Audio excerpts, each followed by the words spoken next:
noite, meus irmãos. Boa noite, minhas irmãs.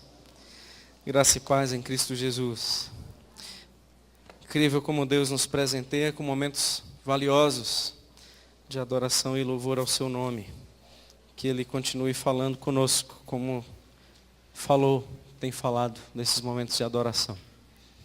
A gente está nessa caminhada boa, preciosa, valiosa dos 10 mandamentos, no estudo dos 10 mandamentos. Eu sempre vejo esses 10 mandamentos e tento passar como cartas de amor de um pai aos seus filhos. É a nossa perspectiva, é por onde nós estamos andando, é como nós enxergamos os 10 mandamentos. Cartas de amor, não somente nada mais que isso, cartas de amor que um pai tem escrito aos seus filhos. E hoje nós vamos estar refletindo, olhando-os com carinho e rogando que o Senhor fale conosco nesse 8º mandamento. Já está quase concluindo aqui a nossa sequência, como passa rápido, como passa voando. E hoje vai ser sobre não furtarás. Abra sua Bíblia, por favor, em Êxodo capítulo 20. Nós temos algumas cadeiras vazias aqui, não sei se tem já donos. Então, caso alguém queira sentar ali no meio, aqui tem algumas também. Tá ali, tem alguns lugares vagos aqui. Se quiserem até afastar assim para facilitar a turma que vai chegando, fica mais fácil. Os 10 mandamentos, os irmãos sabem, são as leis morais de Deus, que Ele passa para o seu povo. E essas leis morais de Deus precisam ser agora vivenciadas, e elas têm que fazer parte do caráter do povo, que é de propriedade peculiar do Senhor. Nós olhamos no capítulo 19, no versículo 5, logo no capítulo anterior, que o Senhor está falando que as características desse povo peculiar, desse povo que Pedro chamou de propriedade exclusiva, são pessoas que têm essas marcas do Senhor na vida deles. Por que um povo ele é capaz de não adulterar? É porque é um povo que é capaz de ser fiel. E por que o povo é capaz de ser fiel? Porque fidelidade faz parte do caráter de Deus e Deus é fiel. Hoje nós vamos olhar para esse texto e rogar que o Senhor nos ajude. E se por acaso, como falou lá os profetas, se disser pega ladrão, a gente vai ver quem fica e quem sai correndo. É isso? A palavra do Senhor diz assim: se alguém gritar pega ladrão, é para ficar o meu povo. Entendeu? Não tem aquele negócio de não fica um não, meu irmão. Então se houver o grito, pega ladrão, o meu povo fica. Porque o meu povo está distante dessa ideia de roubar e de furtar e de pegar o que não é dele. Êxodo 20, verso 1 e 2, diz assim: falou Deus todas essas palavras: eu sou Yahvé, eu sou o Eterno, eu sou o Senhor, o teu Deus, que te tirei da terra do Egito e da casa da servidão. E o nosso mandamento está no versículo 15, que diz: não furtarás. Não furtarás.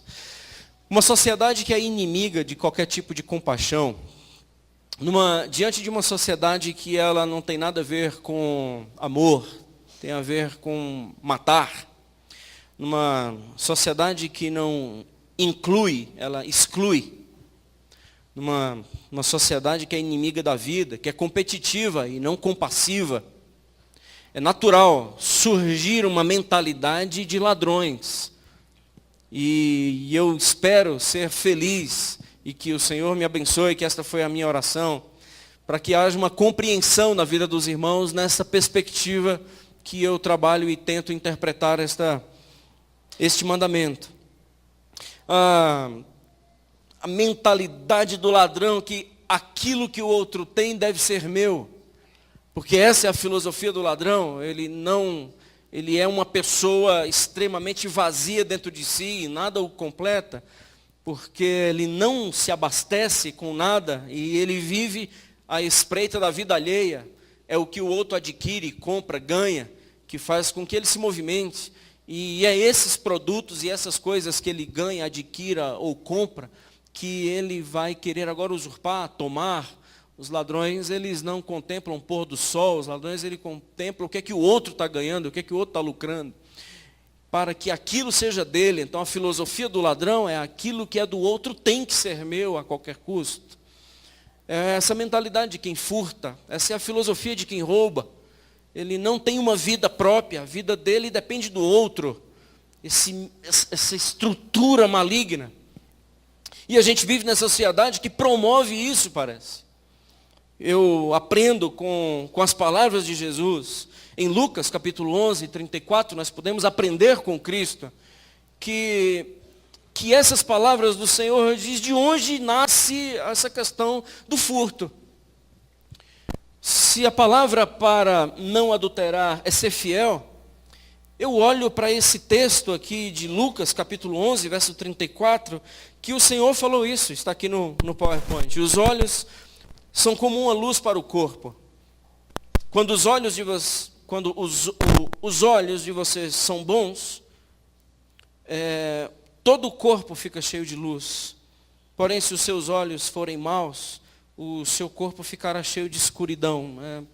Olhos bons, o corpo ele fica cheio de luz. Olhos maus, o corpo fica em trevas. E o que eu percebo nessas palavras de Jesus é que a maior escuridão não é de quem é cego, a maior escuridão é de quem é ruim. A cegueira não é a maior escuridão que um homem pode vivenciar. O que eu aprendo com essas palavras de Jesus é que a maior escuridão que um homem pode viver é a escuridão da maldade. Por isso que a gente nunca viu, assim, pelo menos eu acho que eu nunca vi, não sei se você já viu, alguém foi pego furtando e essa pessoa era cego. Entendeu? Assim, pegou um chefe de quadrilha, um assaltante de banco, ele era cego. Não dá para ver, porque ele não tem como arquitetar, não tem como elaborar, ele não tem como planejar o mal, o furto. Esse mandamento já fica mais fácil para quem é cego de não cair nele, porque ele não tem como pôr os olhos em algo e cobiçar, porque os seus olhos, ele tem uma escuridão que não permite ser tão escuro. É curioso isso, porque a maior escuridão é a maldade, não é a cegueira. Então, o que me faz pensar que o furto, ele é um desvio da bondade, não da honestidade. O que eu fico pensando é que o que dá origem ao roubo, o que dá origem ao furto, o aspecto positivo de uma pessoa não roubar, não é ser honesto, é ser bom. É uma pessoa bondosa. E nós vivemos um mundo que alguns dados curiosos apontam para que nós não estamos vivendo uma geração de pessoas boas. Alguns exemplos. Estava dando uma olhada no site da Editora Abril, e eles fizeram um cálculo. Presta atenção nesse dado. Se nós, os 7 bilhões de habitantes do planeta Terra, fossem todos da classe média alta, vocês sabiam que seriam necessários 4 planetas Terra só para bancar as casas dessa turma? Porque não haveria recursos de água e energia para bancar as casas, não as pessoas. E se fosse dos padrões californianos, seriam necessários 7 planetas Terra. O que me faz pensar que as casas de classe média alta, com toda a água que se usa para as suas piscinas, e toda a energia para sustentar toda a sua pompa, é de alguém que está perdendo. Por isso que Nordeste vale a pena ser Nordeste. Por isso que África vale a pena continuar sendo África. E África não pode deixar de ser África. Assim como o Nordeste não pode deixar de ser Nordeste. Porque se nós pensarmos em dividir água para Nordeste, se nós pensarmos em dividir recursos com África, os padrões de classe média alta baixariam e haveria uma igualdade, haveria uma equidade. Mas por que não há? Porque a mentalidade é má.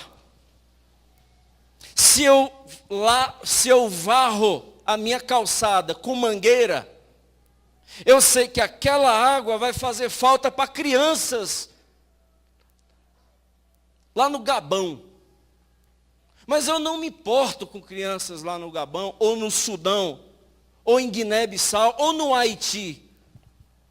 O que me importa é conforto e comodidade. Por mais que esse recurso que ele esteja jogando fora, é a razão de pessoas estarem morrendo. Por quê? Porque a mentalidade é má.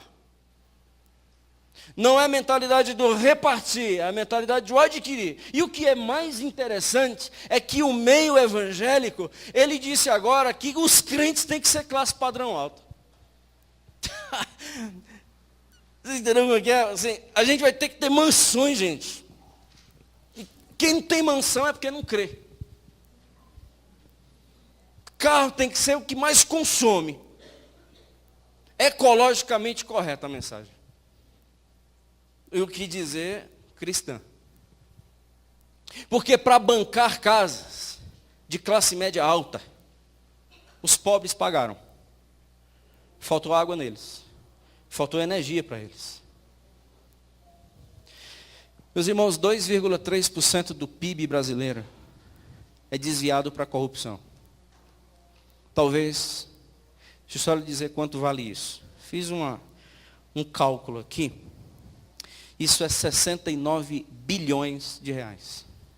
É 2,3% do PIB brasileiro. É só para corrupção. Isso equivale a 69 bilhões de reais. Na prática, isso acabaria com a seca do Nordeste. Porque daria para cavar um poço, a energia solar para cada família. Porque eu estava dando uma olhada no site do Exército Brasileiro, e eles estão cavando poços lá no Nordeste, a custo entre 10 e 30 mil reais cada um. E se eu pegasse 69 bilhões, que é desviado só para corrupção, acabaria a fome no Nordeste brasileiro. Irrigaria o Nordeste. Por que não faz?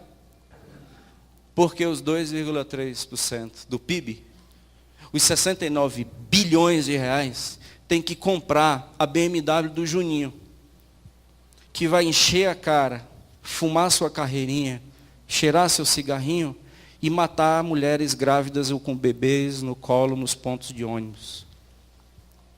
Tem que sustentar os parlamentares. Tem que sustentar toda a roubalheira que esse país está infiltrado. E são só eles. Aí a gente diz assim, a culpa é de Deus? A culpa é de Deus, então, por tanta desigualdade. Porque há muitos que não creem em Deus por causa das tragédias. Há muitos que não creem em Deus por causa da fome. Há muitos que não creem em Deus por causa da desigualdade.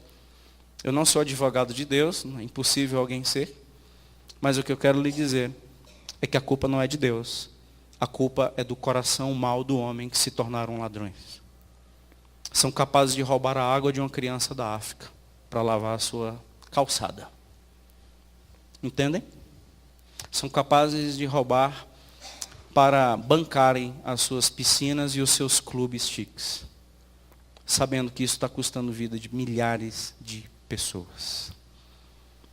Como é que a gente reverte essa situação? Para onde o mundo caminha? Os estudos dizem que em 2030 vai ser necessário outro planeta para bancar o Terra. E não tem outro planeta para bancar o Terra. Nós já estamos falando da próxima geração que virá depois da gente, irmãos. Estava falando com os meus filhos hoje, isso eu estou falando dos meus netos. Não vai ter recurso para eles. Cristo está próximo de voltar. A terra não aguenta mais o homem. A natureza geme pelo seu Criador.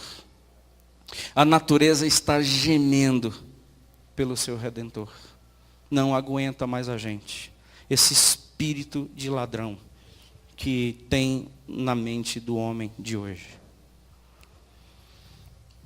Esse mandamento não furtes.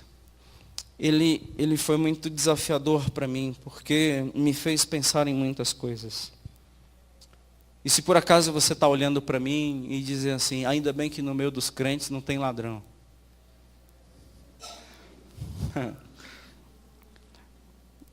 Bom, eu só vou ler para você 2 textos. Primeiro é João capítulo 10. João 10, versículo 11, talvez você saiba decorado. O ladrão veio para matar, roubar e destruir. Eu só queria pedir para você que você não colocasse esse versículo na conta do diabo. Esse versículo é para pastores. Esse versículo é para líderes. Jesus está chamando de ladrão líderes. O diabo em João 10 é o lobo. Se você continuar lendo o texto, você vai ver o lobo. O ladrão vê chegando o lobo e não faz nada. Por que não faz nada? Porque ele não tem interesse em ovelha. Ele tem interesse no seu lucro, porque ele é mercenário. O ladrão, que é o pastor, ele só tem interesse em ganho. Ele não tem interesse em vidas. Por isso que para alguns pastores, pastorear de púlpito é muito melhor do que estar entranhado nos dramas das pessoas. E quem pastoreia de púlpito, ele tem deformidades em relação ao pastoreio que Jesus quer que nós façamos. Pastores, eles nunca podem pensar em ganho. A sua herança já está garantida na eternidade, como fala 2 Pedro. Pastoreie o rebanho de Deus como Ele quer. Não como dominadores, nem como gananciosos.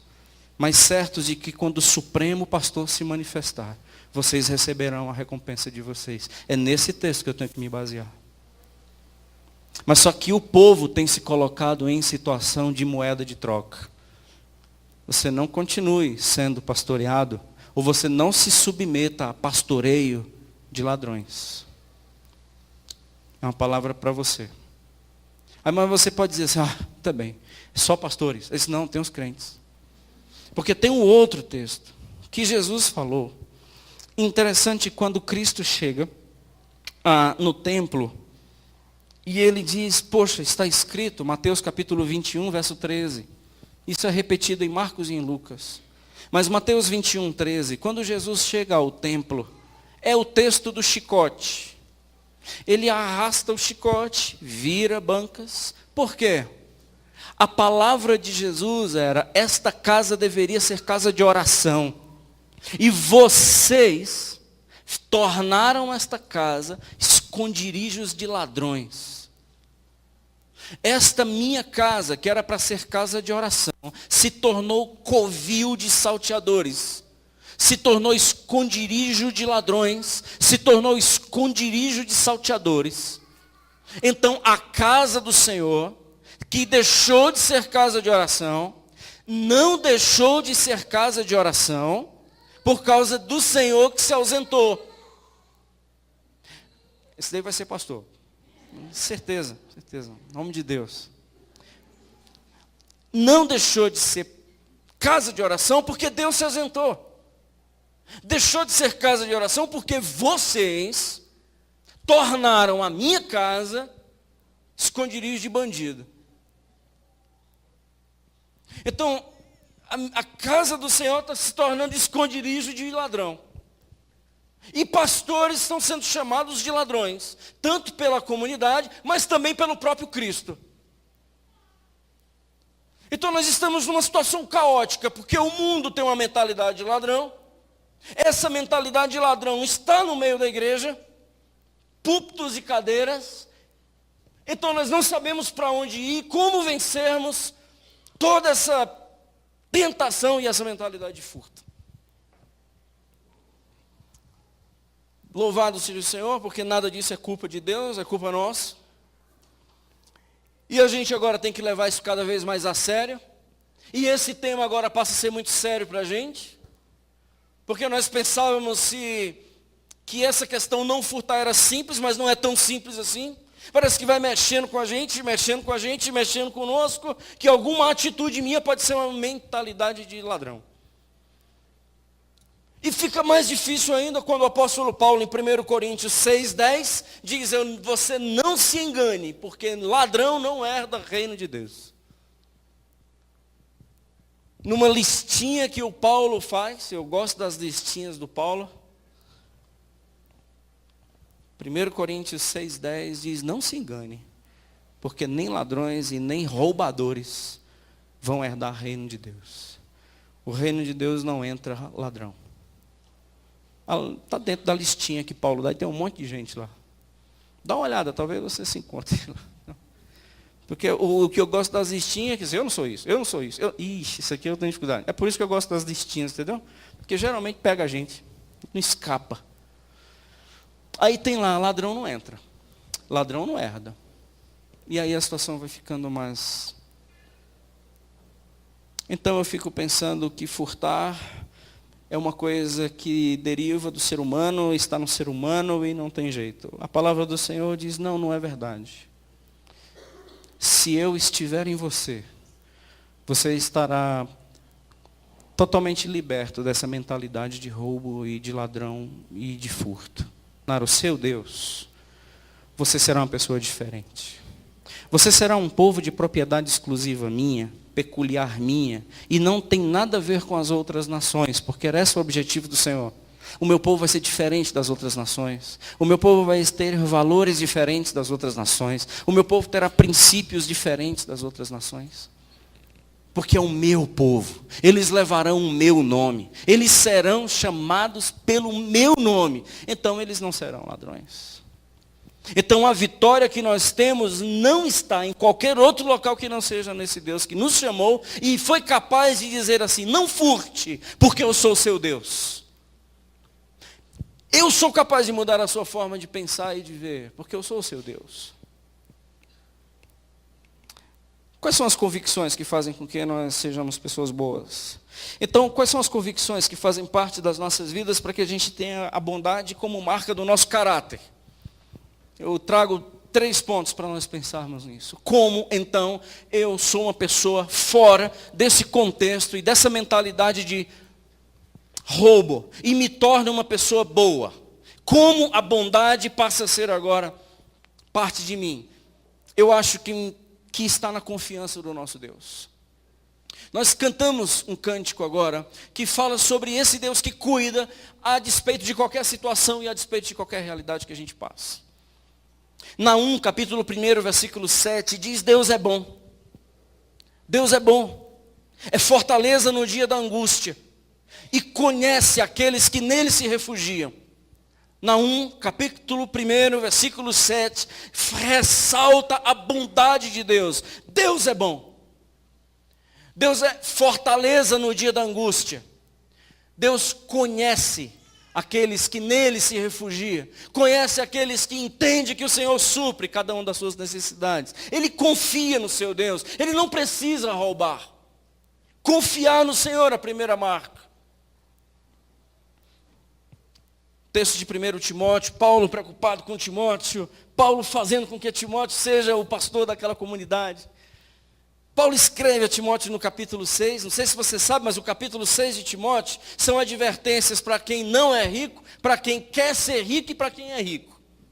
Se você tiver interesse, depois você lê 2 Timóteo 6. O que Deus tem para dizer para quem não é rico? Aí Deus tem uma palavra lá em 2 Timóteo 6.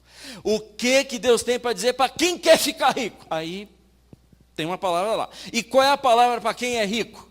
Essa palavra aqui é para quem é rico. Quem é rico? Aí o Senhor Paulo diz isso aqui.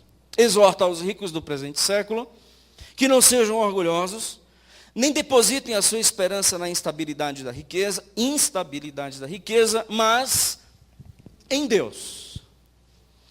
Deposite sua esperança em Deus, que tudo nos proporciona ricamente para o nosso aprazimento, que pratique o bem, sejam ricos de boas obras, generosos em dar e prontos a repartir, que acumulem para si mesmos tesouros, sólido fundamento para o futuro, a fim de se apoderarem da verdadeira vida. Então tem 2 razões porque Deus deu dinheiro para rico: para comprar chocolate e para ajudar quem precisa. Entendeu como é que é? Por que eu tenho dinheiro? Para tomar sorvete e para ajudar quem precisa. O Senhor nos deu condições de ter dinheiro para o nosso prazer, mas para ajudar. É problema ser rico? Não, não é problema ser rico. O problema é ser rico, murrinha. Isso é o espírito do ladrão. O que é meu e tu se vira. E eu estou com a parte do que é teu. Porque nós fomos chamados, como o povo do Senhor, para repartirmos, não para acumularmos. Agora vê se isso não é difícil para a nossa época. Aí o Senhor vai dizer assim, aí a gente vai perguntar, mas por que, Senhor, para mim é tão difícil? A gente fica chorando, por que é tão difícil? Senhor, tira de mim esse sentimento. É porque o ladrão já tomou posse. Entendeu? Porque o espírito do ladrão é eu acumulo. Eu nunca sou satisfeito, eu nunca estou bem, eu nunca tenho o suficiente. E o ladrão jamais reparte. O ladrão não tem esse negócio de repartir, ele que acumula. Mas por quê? É porque a gente está falando, gente, o que impulsiona o coração do ladrão é a ausência de bondade. E o que faz uma pessoa deixar de ser ladrão é ser bondoso. E como é que a gente demonstra bondade? Repartindo. E aí vem no inverso. E quando eu não reparto? É só pegar a estrada de volta e você vai ver quem você é. É ruim esses textos bíblicos, né? Porque a gente fica meio sem resposta, assim, caramba, eu pensava que não era ladrão. Aí diz, pois é, a Bíblia dá cada rasteira na gente. Quantas pessoas nós repartimos o que temos? Quantas pessoas são beneficiadas com aquilo que possuímos? Quantas pessoas usufruem aquilo que Deus me deu? Quantas pessoas, elas são atendidas pelas posses que o Senhor me confiou? Isso é tão generoso, que passa a ser inédito no mundo que a gente vive hoje.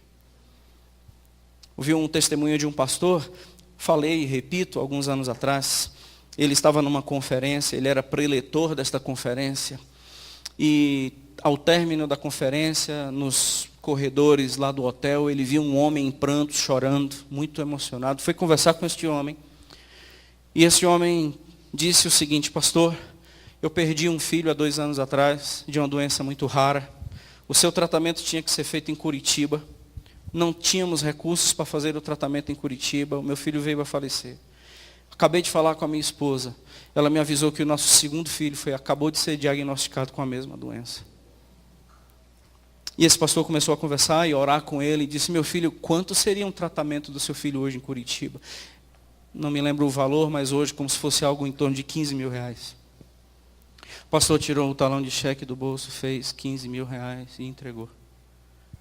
E o homem tomou um susto e disse, o senhor não pode fazer isso, eu conheço o senhor não tem tantos recursos assim. Ele disse, filho, entrou 15 mil reais na minha conta, está mais ou menos com uns 8 meses. Eu não sei quem depositou, eu já liguei para as editoras, que eu escrevo os livros, eu já conversei com todos os meus mantenedores, eu não sei quem depositou 15 mil reais na minha conta. Orei ao Senhor. E agora eu sei por que esses 15 mil estão na minha conta. É seu. É seu. Agora eu fico pensando se fosse na minha conta. Eu fico pensando assim, tirei o extrato, está lá 15 milão na minha conta. Eu caía de joelho, Deus, tu é bondoso, tu és fiel. É assim que tu honra o teu justo. Entendeu como é que é? Por isso que vale a pena ser dizimista. Entendeu? Meu amigo, é desse jeito. Trazer o extrato aqui para frente, dar o testemunho. Se Deus não puder usar minha conta corrente, Ele não pode me usar. Se Deus não tiver acesso à minha conta corrente, Ele não tem acesso ao meu coração. Se Deus não tiver acesso à minha carteira, Ele não tem acesso comigo. Porque eu sou fechado, porque um espírito se apoderou de mim. E esse espírito é de maldade. Mas não precisa você ser mau. Você só precisa não ser bom. Porque você até pode se conceituar como uma pessoa. Eu não faço mal a ninguém. Não, o problema não é esse. O problema é que você não faz bem a ninguém, cara. Porque é a ausência da bondade o problema, não a presença da maldade. A presença da maldade é terrível, a ausência da maldade é flagrante. A ausência da bondade é flagrante. Então, se Deus não pode usar minha conta, porque eu não confio nesse Deus, eu tenho que dar jeito, eu tenho que fazer tramóia, Eu tenho que vender carro com motor adulterado, porque eu não quero que estoure na minha mão, mas sabendo que vai estourar na mão do outro, eu sou ladrão. Eu compro sabendo que eu vou dar um cano, eu sou ladrão. Quando eu sei que eu deveria ter feito, não fiz, é bandido. Essa carta de amor de Deus aos seus filhos é assim: fica fora desse tipo de cabeça, porque eu cuido de você. Desde quando foi você que bancou a sua vida? Às vezes, conversando com algumas pessoas, eles dizem: sempre tive, sempre supri, sempre banquei, sempre tive condições de arcar. E quando a gente vai conversar, a gente diz assim: mas nunca foi você. Na época que você estava empregado, na época que você bancava tudo, nunca foi você. Ah, você pensava que era você que bancava? Ah, é por isso que você está em crise. É porque você nunca confiou no Senhor e nunca considerou que existia Deus, porque você nem precisava de Deus. Porque você bancava a própria vida. Mas agora que a corda apertou e você sabe mais que não tem mais recursos, você precisa até aprender a pedir, coisa que você jamais fazia. Aí você está descobrindo um Deus novo na sua vida, que supre, que opera milagres, que abre portas e que se revela com amor, dizendo: está vendo como eu sou seu Deus? E que nunca foi você quem gerou o pão para a sua mesa, mas sempre fui eu. Que nunca foi você nunca pagou uma conta de energia, rapaz. Quem pagou sua conta de energia sempre fui eu. Nunca foi você que pôs combustível em carro. Aliás, nunca foi você que comprou carro. Quando você, Deuteronômio capítulo 8, você está tirando isso de onde, pastor? Deuteronômio capítulo 8, quando vocês entrarem nessa terra, construírem boas casas, habitarem nessas boas casas, nunca diga no coração de vocês: fomos nós que conseguimos. Deuteronômio capítulo 8, nunca diga no seu coração: foi por você. Reconheça-me em todos os seus caminhos. Reconheça-me em todas as suas conquistas. Reconheça-me em todo o seu sucesso. E não duvide de mim quando você fracassar. Não questione nas trevas aquilo que você aprendeu na luz. Não questione na tribulação aquilo que você aprendeu no tempo de paz. Eu sou um Deus que continuo cuidando de você. Acho interessante quando Hebreus 11:1 diz que fé é convicção. Hebreus 11, verso 1. Fé, certeza de coisas que se esperam, convicção de fatos que se não veem. Fé é convicção. Eu sei quem cuida de mim. Eu sou um ladrão. Alguém disse aqui na frente que era um ladrão. Eu também sou um, desde a minha infância. Eu tenho uma infância perigosa. Eu morava numa casa, parede germinada, numa vila. O muro era dessa altura. Eu baixinho, eu vou confessar um enorme pecado que eu tenho na minha infância. E a mulher da casa ao lado tinha um jardim cheio de bichinhos de gesso. E o jardim dela era muito bonito. E camponeses, bichinhos, leões. Eu passava no muro baixinho e aquilo me tentava. Porque o jardim da minha casa era terrível, não tinha nada, pneu velho e essas coisas. E um dia eu suando e vou. E alguém falando para mim, disse: pula, pega, ela não vai sentir falta. Irmãos, eu pulei. Pulei, peguei na cabeça do agricultor, um cara que tinha um negócio assim, e pulei de volta para minha casa, corri para dentro de casa.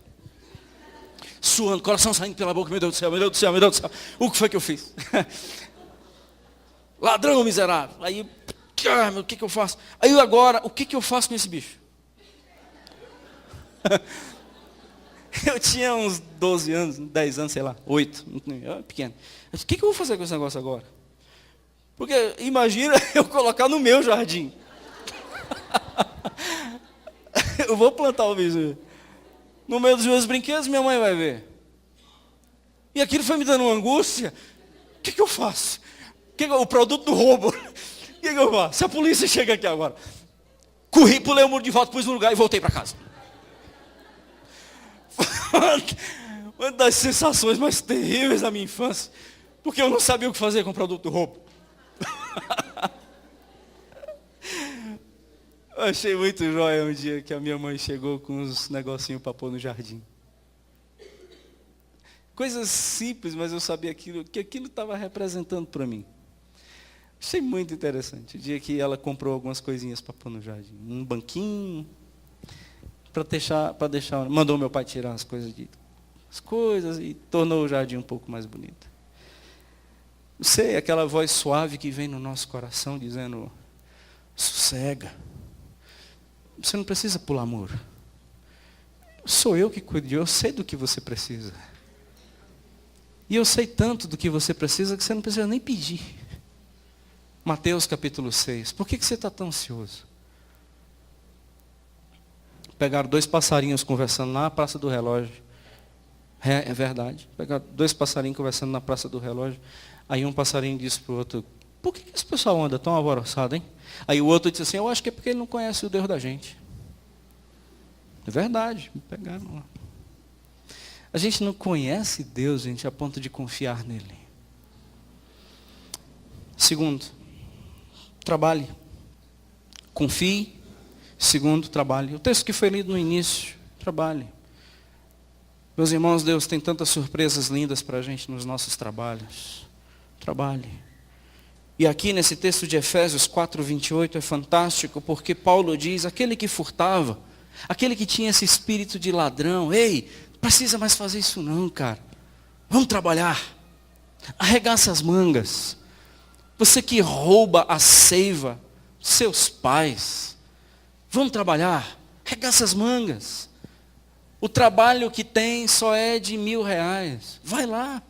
Então o problema não é crise. O problema é o teu status.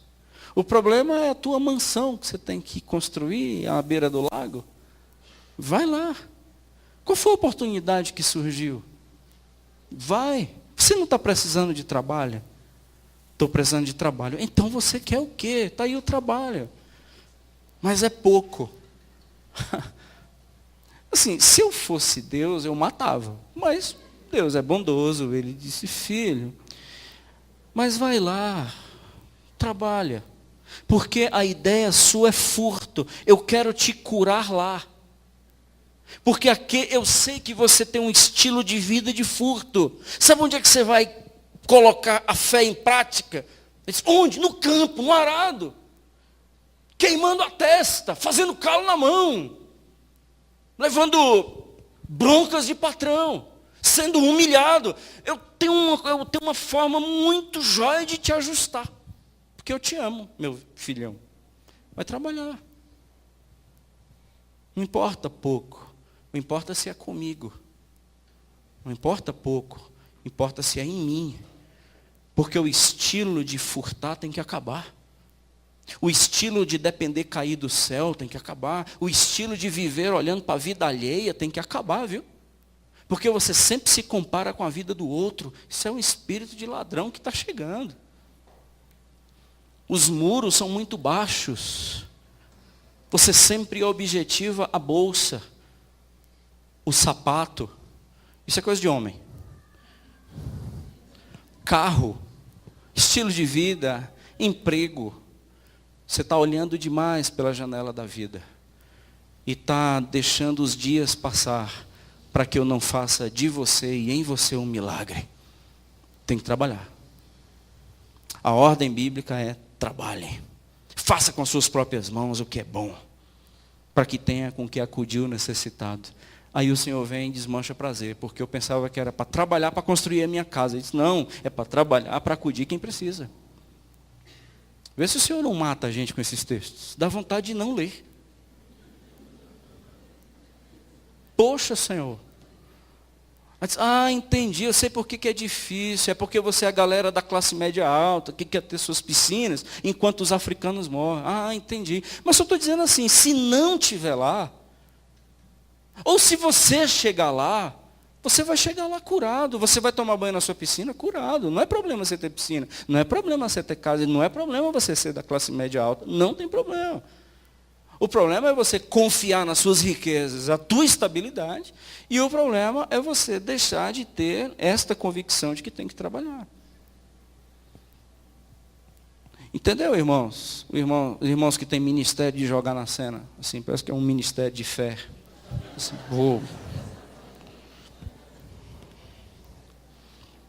Graças a Deus, nunca ninguém me pediu para orar, mas fica perto, assim, parece que vem na boca. Diz, pastor, o senhor que tem uma oração boa aí, tem oração boa, né? Ora aí, né? Acumulou, quarta-feira aí, tá saindo. Rapaz, imagina o dízimo aí, pastorzão, né? Mas trabalhar não quer não. Não está afim de trabalhar não. Por que jogo é errado? Porque você não trabalhou. Por que jogo é errado? Porque você só ganhou porque todo mundo perdeu. E de quem é essa mentalidade? Veja na Bíblia, assim, encontramos respaldos para isso. Você não conquistou nada. Todo mundo perdeu. O que você vai levar para a sua vida é a perda de milhões de pessoas. Valeu a pena. Tem pessoas que têm preço. O povo de propriedade peculiar do Senhor não tem preço, tem valor. Nós não precisamos ter para ser. Nós já somos a imagem e semelhança do Deus vivo. A gente não precisa mais ter. Difícil nessa mentalidade do mundo moderno. Difícil. E muito difícil, principalmente dependendo daquilo que você já aprendeu em relação à fé.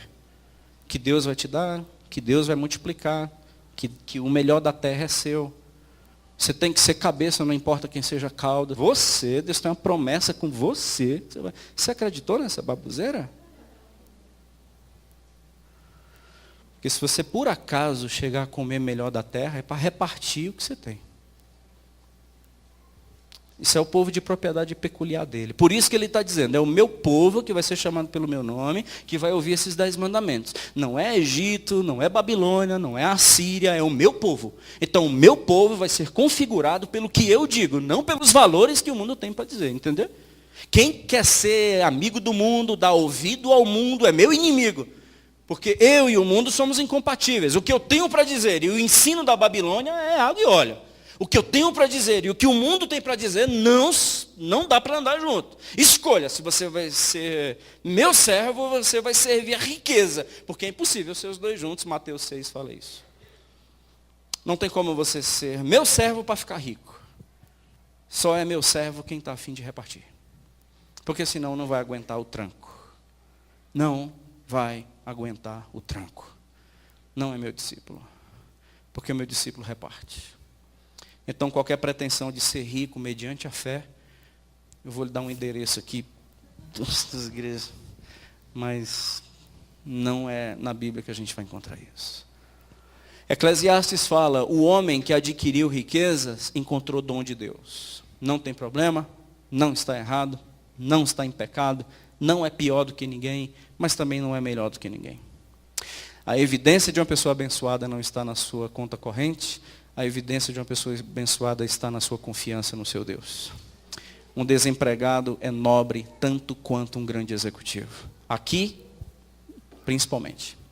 Um desempregado, um soldado, um recruta, aqui, nesse ambiente, que é chamado pelo ambiente do Deus Todo-Poderoso, é a mesma patente do seu general que por acaso esteja congregando nessa comunidade. Seja general ou seja recruta, aqui vão ser chamados de irmãos. E pode ser que o soldado seja líder do ministério, cujo general é o seu subalterno. Porque no reino de Deus não tem esse negócio. Por último,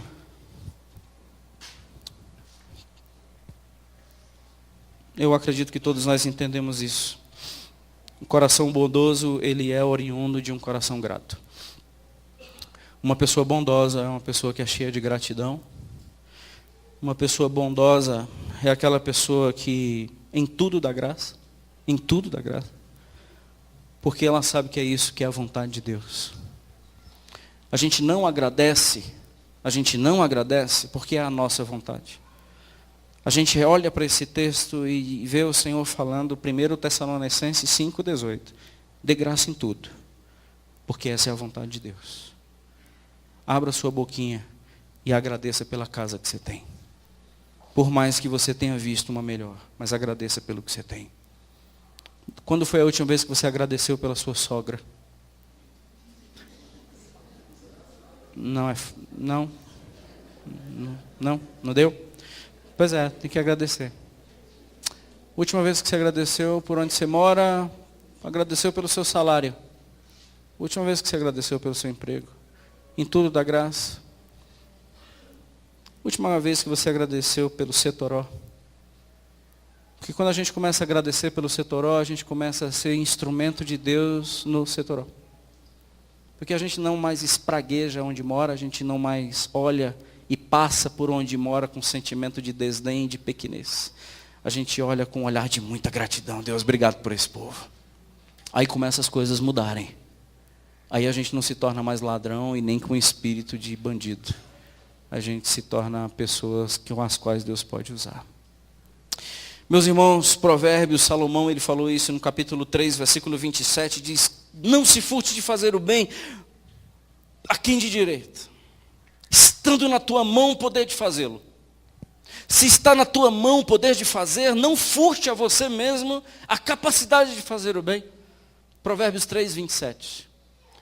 Porque você tem condições de fazer o bem, você tem condições de fazer diferença, mas a ingratidão nos neutraliza. Você já prestou atenção que as pessoas ingratas são as pessoas mais neutralizadas? As pessoas ingratas são as pessoas mais paralisadas, porque elas não têm motivo para agradecer. Elas sempre são pessoas infelizes. As pessoas ingratas são aquelas, todo mundo está achando graça hoje. Eu vejo todo mundo bem vestido, eu vejo todo mundo bem, eu vejo todo mundo feliz, está todo mundo feliz, está todo mundo não sei o quê, e parece que está com raiva porque está todo mundo feliz. E eu estou assim, ninguém se importa comigo, está vendo o meu jeito, está vendo como é que eu estou, e está todo mundo feliz, está todo muito bem, obrigado. Não sei o quê. Se eu fosse Deus, eu matava, mas não sou Deus. Está ruim? Pronto, acabou. Então, se eu fosse Deus, eu promovia. Desocupa o lugar. 7 bilhões, tem muita gente para tomar água, e já que você não quer, pronto, sai. Vai sobrar mais água para outra gente. Mas Deus não faz isso, porque Ele é longânimo. Querendo que a gente volte para o local de ação de graças. Caminho para o encerramento. Se você está se furtando de fazer o bem,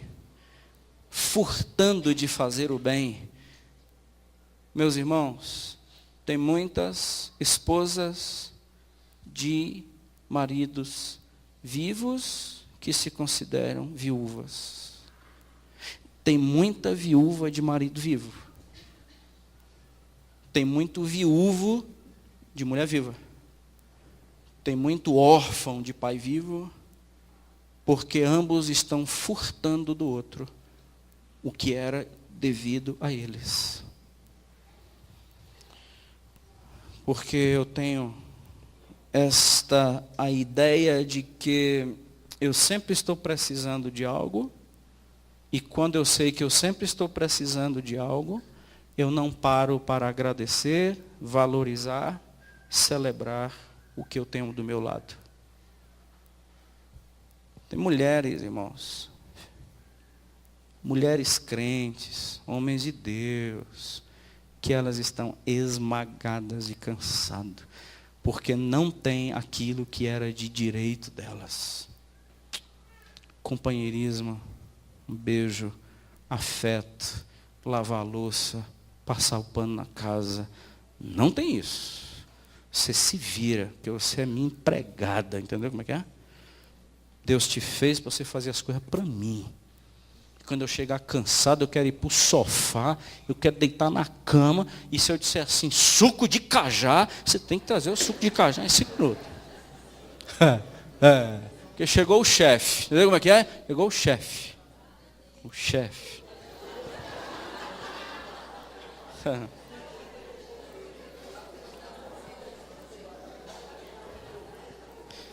Eu acho que eu não fui feliz no exemplo, né? Que tem de homem olhando assim para mim com a mão no queixo.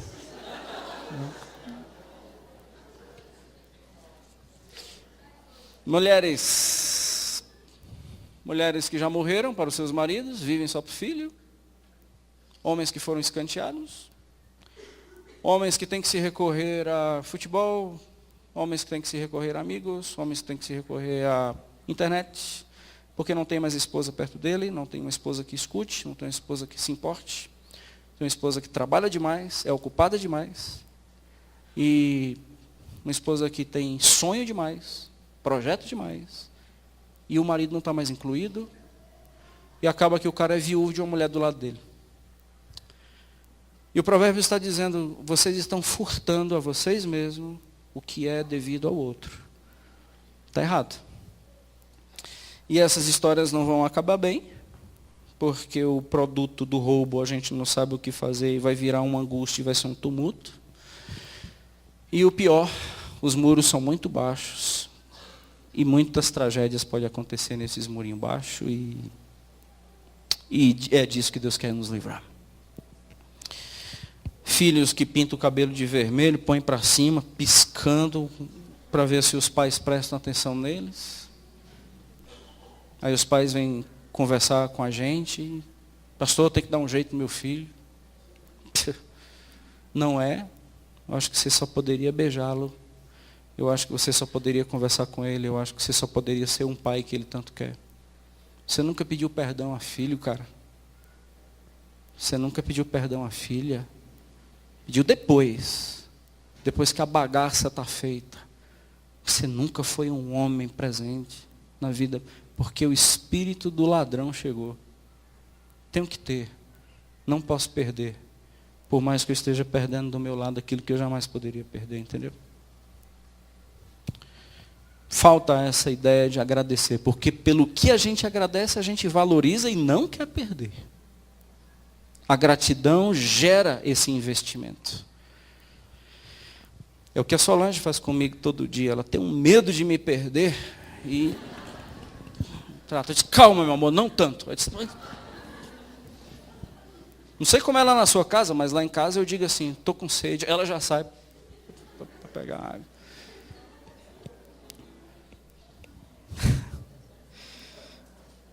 Eu tenho cada exemplo sem lógica, né?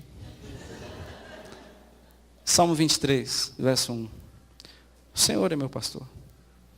Eu não vou sentir falta de nada. Deixa eu agradecer por tudo que eu tenho.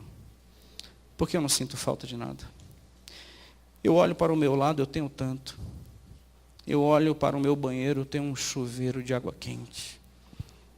Eu olho para onde eu vou agora, eu tenho uma cama para eu deitar. Se fizer frio, eu tenho uma coberta. Eu tenho um teto num dia de chuva. Eu tenho filhos bonitos que o Senhor me deu. Eu tenho uma igreja que o Senhor me presenteou. Eu tenho um Senhor comigo que não me abandona jamais. Deixa eu cair de joelho, deixa eu agradecer ao meu Senhor. Eu não tenho talvez um carro lá fora bacana, ou nem um carro, mas o Senhor me deu a possibilidade de ir andando para minha casa. Eu vou andando. Eu tenho condições de enxergar, de tomar um ônibus, de ver, de ouvir. Eu tenho condições de viver. Amanhã vai nascer um sol bonito que eu queria tanto ver. Eu queria voltar para a vida. Aí o Senhor está dizendo, então volta. Sai dessa mentalidade de ladrão. De que você só tem que ter e só vai ter realizações pessoais se obtiver. Agradece pelo que você tem, em tudo dê graça, porque essa é a minha vontade. E você vai ver quanta cura virá, e quanta cura virá, e quanta cura virá. E você começa a olhar para o lado e vai dizer, mas eu já tenho demais. Mas é o que você sempre teve. A questão é que você nunca viu, nunca agradeceu, nunca celebrou. Celebre o pão de cada dia, celebre a tapioca quentinha, celebre o ovinho frito, celebre a comunhão com seu filho, celebre a oportunidade de ler a palavra do Senhor e dela se alimentar, celebre o sol do amanhã, celebre o seu trabalho, celebre o seu patrão, celebre o seu ambiente de trabalho, celebre o seu salário, celebre sua vida, celebre a Jesus Cristo no Calvário, que morreu por nós numa cruz, nos garantindo a eternidade para todo sempre. Celebremos ao nosso Deus e a Ele a honra honra, a glória e o louvor para todos sempre. Celebremos ao nosso Senhor. Absolutamente celebremos ao nosso Deus por tudo. Bendizemos ao Senhor pelas lutas, porque eu sei que as lutas, elas não podem ser comparadas com a glória que eu terei. Bendito seja o Senhor, em tudo dai graças. E aí, não furtar, a gente pode dizer, agora eu entendi. Porque eu sou propriedade exclusiva do Senhor, e eu não preciso ter essa mentalidade mais. O que é do outro é do outro, o que é meu é meu. Bendito seja o Senhor. Vamos ficar em pé, vamos orar.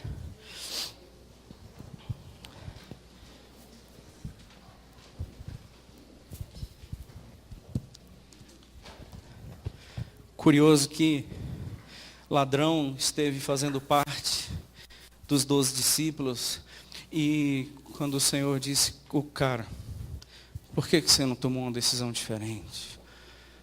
Um ladrão lá chamado Judas. E eu não acredito que foi por coincidência que Jesus morreu ao lado de 2 ladrões. Só que um deles foi salvo. O Senhor morreu no meio de 2 ladrões. 2 caras que tinham essa mentalidade, 2 pessoas que tinham essa mentalidade de apenas obter. Mas um desses ladrões, que eu acho a fé mais genuína do Novo Testamento, ele viu somente um Jesus esmagado, chicoteado, humilhado, e mesmo assim ele creu nesse Jesus. Esse ladrão olhou para um Jesus que não tinha nada, e esse ladrão que olhou para um Jesus que não tinha nada, ele enxergou tudo. E disse, o Senhor pode lembrar de mim quando o Senhor estiver no teu paraíso? E a palavra do Senhor foi, hoje você vai estar comigo no paraíso. Acho que não é por acaso que ele morre entre 2 ladrões. Tem jeito.